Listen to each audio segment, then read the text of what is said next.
ladies and gentlemen, our ang pumuno sa pang-12 na spot. We have Jong Madaliday. Jong, ano na? Finally. Finally. Oh, kinantahan pa rin tayo, yes.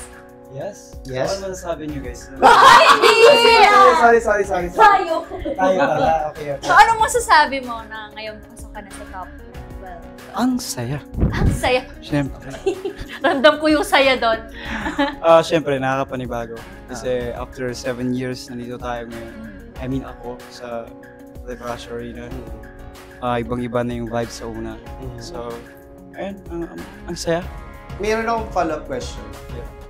Siyempre, after the Clash, naging staple ka na rin sa GMA, napapanood ka always, sa Studio 7 tayo, Alon Sundays, tapos ang tagal mong di nakita ulit.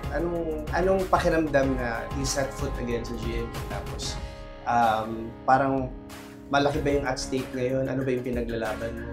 Ano yung bit mo karga ngayon? Para maging ganun yung performance mo.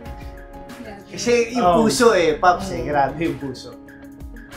Ano talaga, ang dedicated ko talaga yung kanta na yun sa tatay ko. Kasi after finals, namatay siya. Para sa kanya yun.